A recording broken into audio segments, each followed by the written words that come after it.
Unfaithful husband, neighbor mistress, 25 years of illusion shattered in seconds. When she found proof of the affair, she didn't cry. She planned. She turned their shared home into a rental property, while he was supposedly away on business with his lover. From victim to successful entrepreneur, this woman redesigned her destiny within the very walls where she was betrayed. A story about reinvention, courage, and the sweet taste of reclaimed independence. Get ready for a twist that will make you give a standing ovation.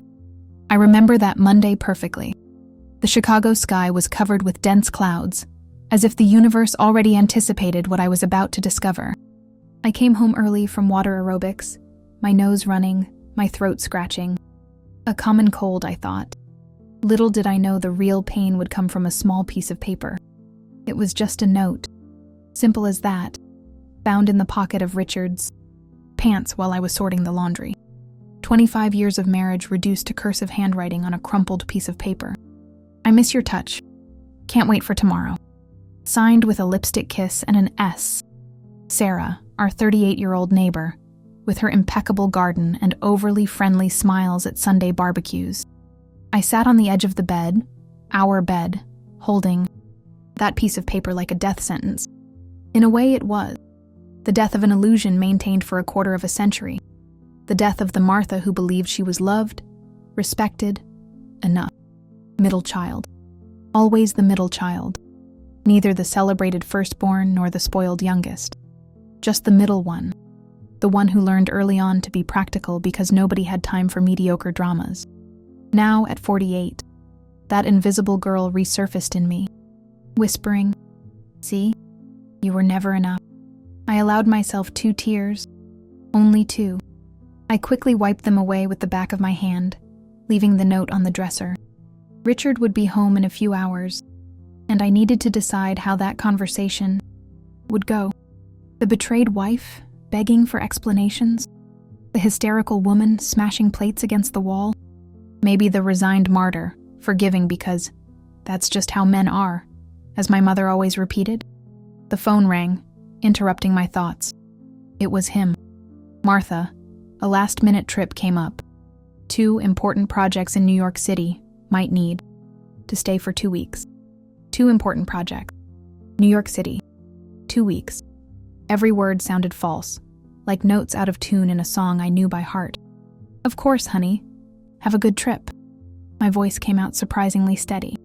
"You're not going to complain this time?" He sounded genuinely surprised. "Why would I complain? Your work is important." I paused deliberately.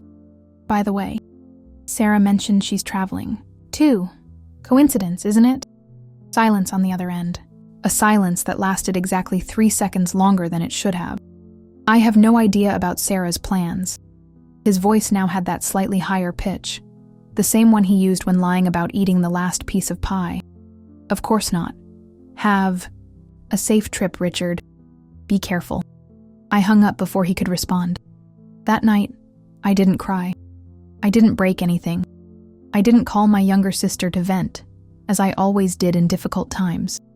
Instead, I opened my laptop and started researching.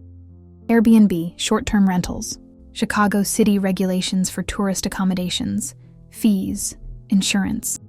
Maybe it was the accountant in me, this need to organize chaos into spreadsheets and numbers. Or maybe it was something deeper, the certainty that, for the first time in decades, I needed to take control of my own life. Richard left the next morning, with a suitcase too large for 2 weeks of work and a quick kiss on my forehead. "Going to miss me?" he asked with that smile that once made my knees weak. Like always. I smiled back, thinking about how he had no idea the plan germinating in my mind. As his car pulled away, I was already mentally rearranging our rooms. Started that same afternoon. First, a deep clean. Every corner of the house received meticulous attention. The rarely used guest room was the first to be transformed. I replaced the old sheets with a new Egyptian cotton set I had bought years ago and saved for special occasions that never came. I emptied the drawers filled with accumulated junk and placed small arrangements of lavender harvested from my own sunroom, that space I created during the pandemic, while Richard complained about the waste of money on plants. The 3-bedroom house in the heart of Lincoln Park, a well-established Chicago neighborhood, had always been our pride. Or at least mine. Richard saw it more as a status symbol among his executive colleagues at the construction firm, while I loved every nook, every detail I had carefully chosen over the years. The irony was that now that space, the silent witness to our marital charade, could become my lifeline. On the third day, I hired a professional photographer. It's for a personal project, I explained vaguely when he asked about the purpose of the photos. He captured each room masterfully, highlighting the natural light pouring through, the large windows, the rustic charm of the solid wood furniture, the coziness of the sofa covered with the wool blanket my grandmother had woven. When the photos were ready, I spent hours creating the perfect profile on the platform. Cozy Lincoln. Park Retreat, I called it. I detailed every amenity with precision. The fully equipped kitchen, the sunroom with fresh herbs available, the proximity to famous Italian restaurants, the Lincoln Park Zoo with its beautiful grounds, and the Alfred Caldwell Lilly Pool. I hesitated only before publishing. It was a point of no return. If Richard found out, but what exactly could he do? Confront me for turning our house into a rental while he was off having fun with the neighbor? The hypocrisy of the situation almost made me laugh. I clicked publish and felt a strange lightness, a small victory. The first booking arrived the next day. A couple from New York City coming for a weekend. 3 days. That's when I realized the flaw in my meticulous plan. Where would I stay during the bookings? The house was my residence after all. It was my mother who, unknowingly, offered the solution. At 73, Ida still kept a small apartment downtown, even though she spent most of her time at my aunt's house out in the country. I'm going to visit your aunt for a month, Martha. Can you check on the apartment once in a while? A month. Enough. Time to test my experiment and decide on the next steps. Of course, Mom. I'll take care of everything. The first guests arrived on a rainy Friday. I parked my car a block away and watched as they entered, using the code for the electronic lock I had hastily installed. From afar, they seemed charmed by the place. I felt a strange mix of pride and sadness. That was my house, after all. The home I had built. Now, temporarily, it belonged to strangers. I spent that weekend in my mother's apartment, a small, functional place, without the personal touches that made my house a home. Strangely, I didn't feel out of place. There was something liberating about being in a space without memories, without the ghostly presence of a crumbling marriage. On Sunday night, I received the first review. 5 stars. The house is even cozier than in the photos. Our host, Martha, left valuable tips about local restaurants and attractions. The sunroom is an oasis of peace. We will definitely be back. I read those words several times. Our host, Martha. Not Richard's wife, not the accountant, not the middle child. Just Martha, the host, capable of creating memorable experiences for strangers. Richard called daily, keeping up the charade. He talked about non-existent meetings, imaginary clients, business dinners that never happened. I responded with equal lies about my normal routine, water aerobics classes, meetings with friends I hadn't seen in months.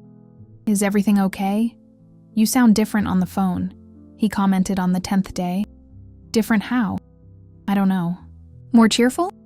I almost let out a laugh. Must be your imagination. I'm normal, just busy with work. The truth is, I was different.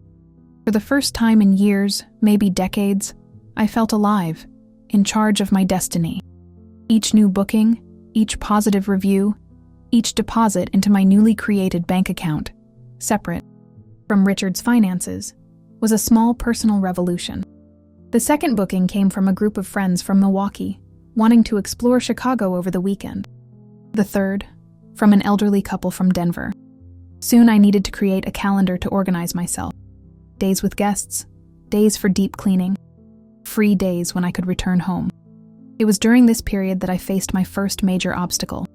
A surprise visit from my mother-in-law, Teresa. I was at the grocery store when I received her text. Dear, I'm at your door. Came to surprise Richard. Heard he's recovering from hernia surgery. Why didn't anyone tell me? Hernia surgery. Richard's creativity for lies always surprised me. I left my groceries in the cart and drove like crazy towards home.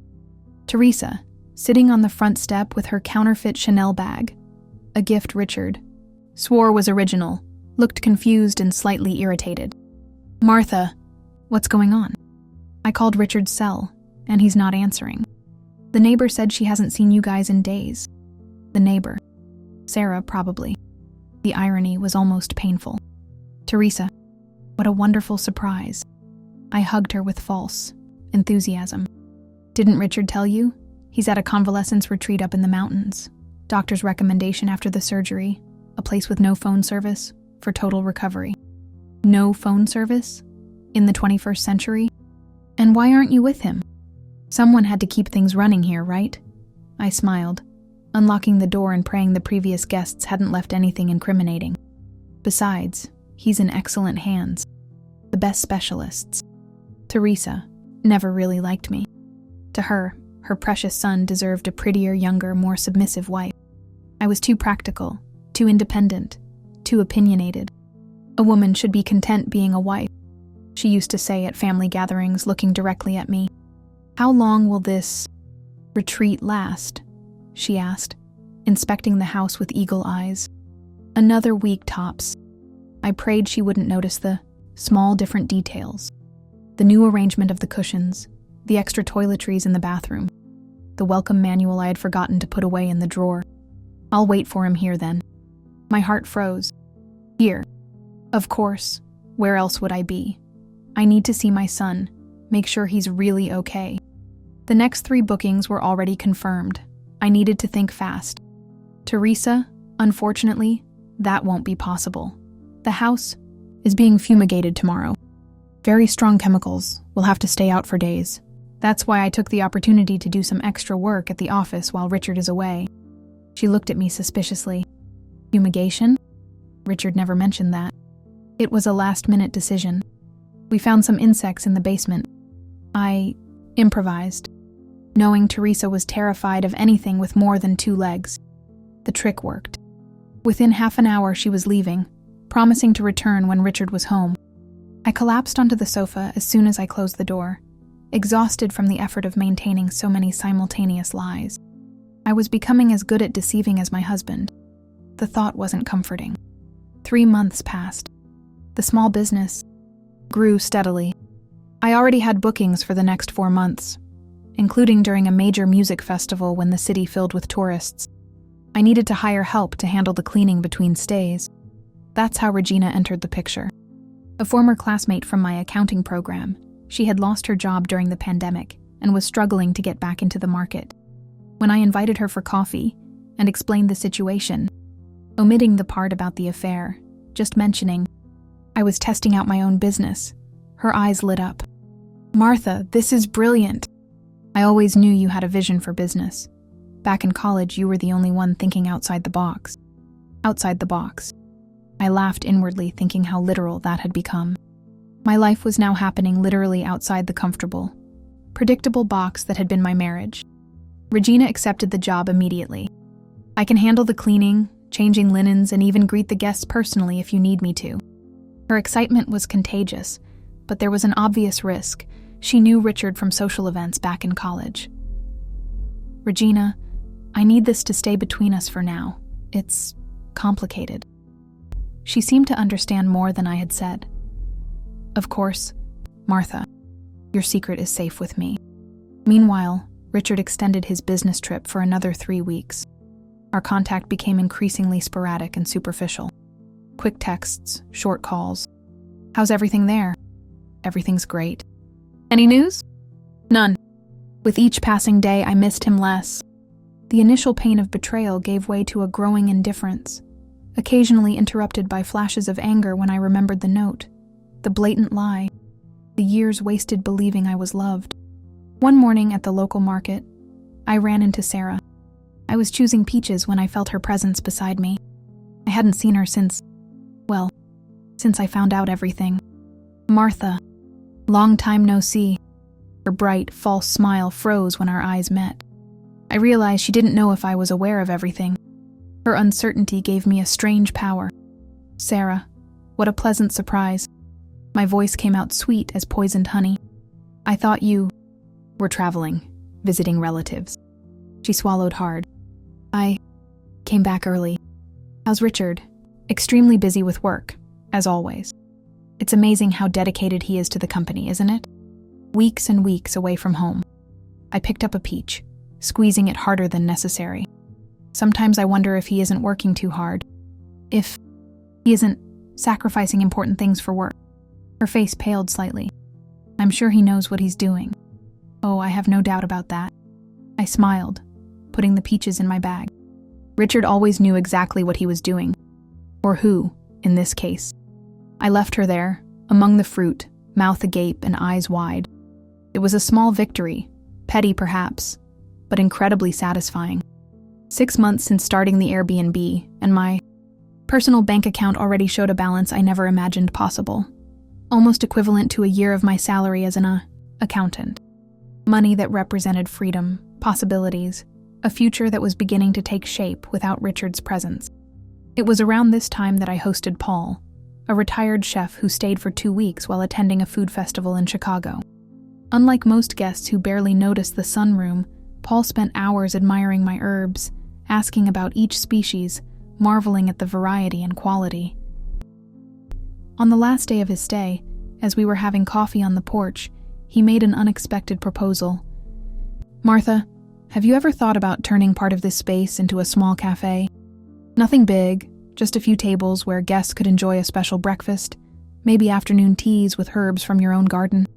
The idea was absurd and wonderful at the same time. To further transform the marital home, create something entirely new in that space filled with bitter memories. It would be a considerable investment, I argued, more to myself than to him. Paul smiled. "I'm sure it would pay for itself quickly. It could even attract the local community during off hours." I stayed awake all night, thinking about that possibility.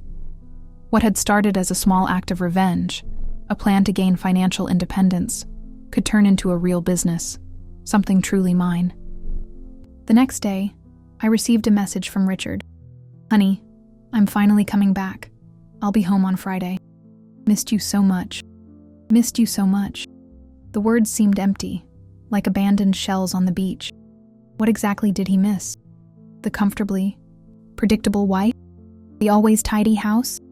Certainly not me, the real Martha he never bothered to truly know. Everything became more complicated. I had a booking precisely for the weekend of Richard's return, a group of university professors coming for a conference.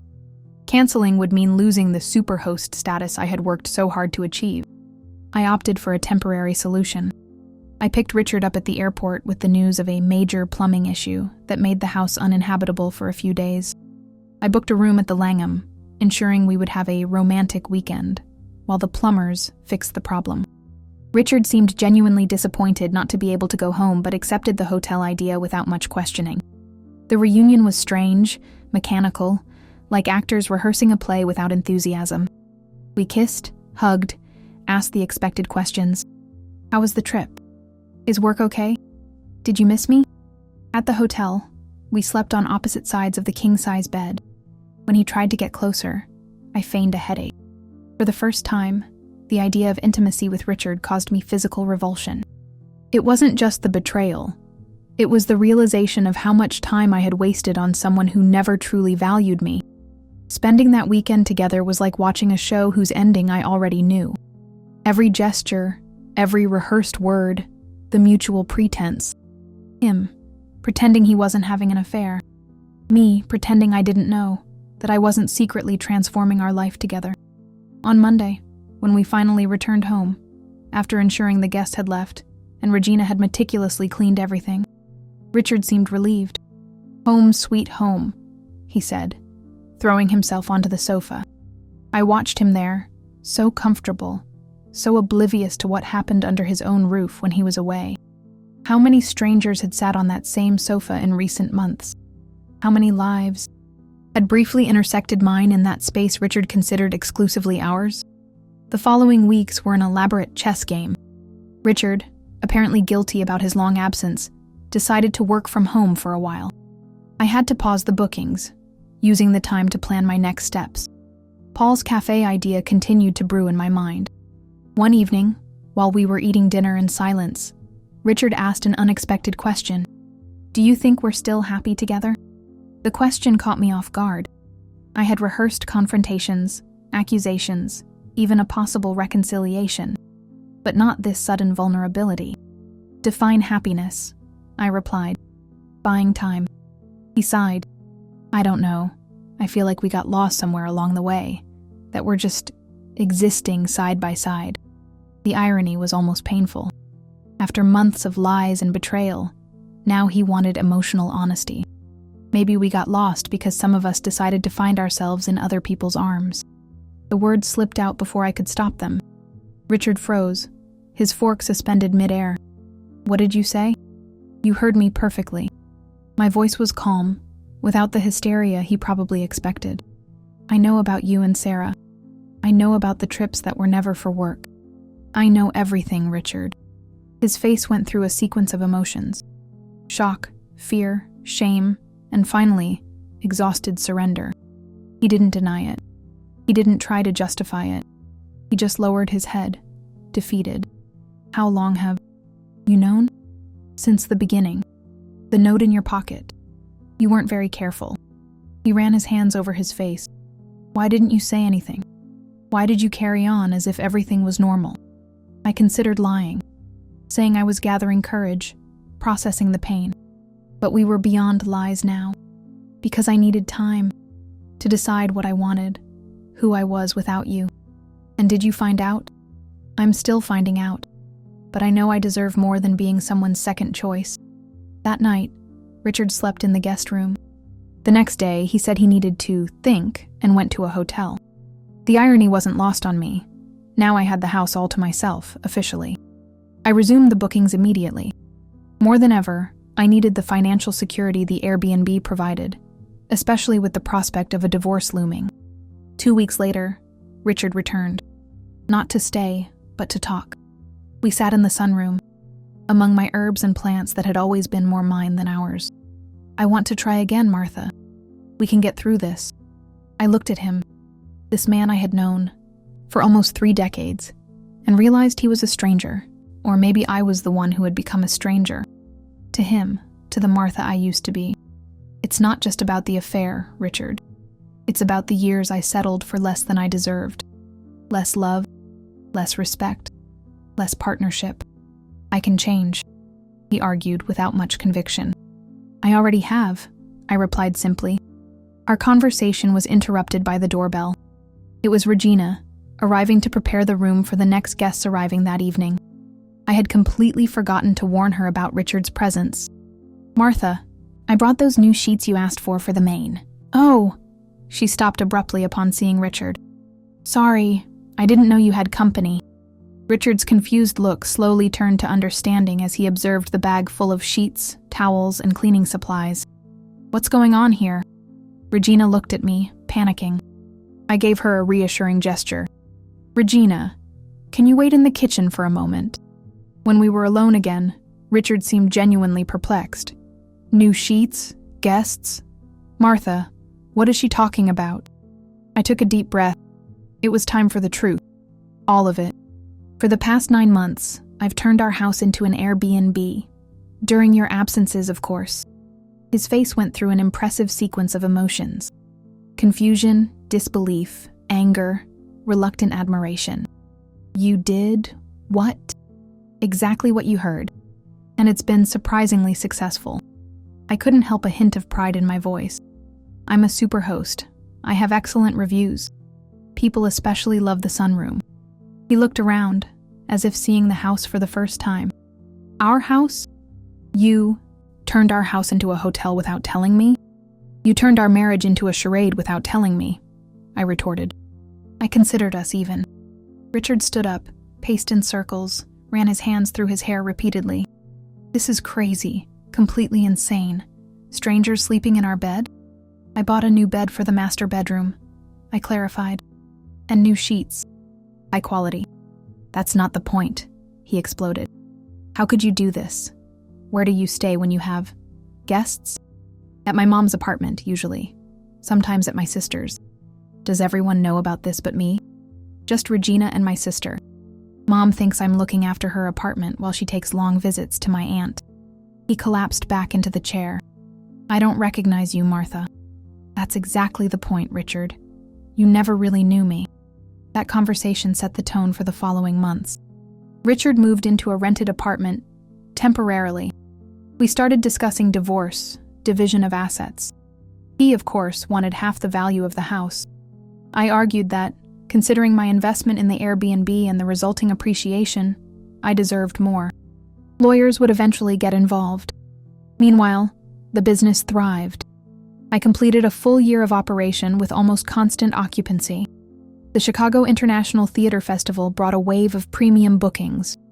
I decided to accept them, all, even though it meant I couldn't celebrate our wedding anniversary, a date that had lost all meaning anyway. It was around this time that I received an unexpected email from a local publisher. One of the guests, a journalist, had mentioned my story, with names changed, in an article about female entrepreneurship after 40. The publisher wanted to know if I would be interested in turning my experience into a short book, a book about me, about my journey. The idea was simultaneously terrifying and electrifying. I showed the email to my sister, my confidant since it all began. You have to do it, she insisted. Your story could inspire so many women who feel trapped, but it would make everything so public. I hesitated. Martha, you're not that woman who hides anymore. You've completely reinvented yourself. This story needs to be told. She was right. I had transformed. From the betrayed, invisible wife to a successful businesswoman, a celebrated host, a woman who finally valued herself. I accepted the publisher's offer. The book would be released the same month my divorce was finalized. A poetic coincidence that didn't go unnoticed. Amidst all this turmoil, I received a notification that froze my blood. A new booking, for the weekend of the book launch. The guest's name? Richard Miller. My own husband, still legally my husband for a few more weeks, had booked our house without recognizing it from the photos. The carefully crafted description, the strategically taken pictures designed not to reveal identifiable details had worked perfectly. The irony was delicious. He intended to bring someone, Sarah, presumably, for a romantic weekend at the house we once shared. I froze in front of the screen, the cursor blinking over the options, accept or decline. Regina, who was now practically my business partner, looked over my shoulder and let out a gasp of surprise. Is that Richard, booking his own house? This is poetic, I completed, a slow smile forming on my lips. What are you going to do? Good question. I could decline the reservation, of course, or accept it and let him discover it in the worst possible way, arriving with his mistress and finding the house he thought he knew transformed, flourishing without his presence. Looked around, at the now expanded sunroom, at the small tables of the cafe I had opened following Paul's suggestion, at the freshly painted walls and shades Richard always hated. This place was no longer our home. It was my business, my creation, my declaration of independence. I'm going to accept, I decided, and I'm going to be here to greet them personally. Regina's eyes widened. Are you sure? It's going to be painful. No, I replied with a certainty that surprised me. It's going to be liberating. On the appointed day, I positioned myself on the porch with a cup of lavender tea harvested from my own garden. I watched as Richard's car parked. He got out first, then opened the door for Sarah. Both stopped dead in their tracks when they saw me, shock written all over their faces. Welcome to the cozy Lincoln Park retreat, I said with a serene smile. I'm Martha, the owner and host. I hope you enjoy your stay. Richard's gaze swept over the modified facade, the new windows, the small, discreet sign announcing the cafe in the back. His eyes returned to mine, full of questions, confusion, and perhaps a belated flicker of admiration. The keys are under the mat, as stated in the email.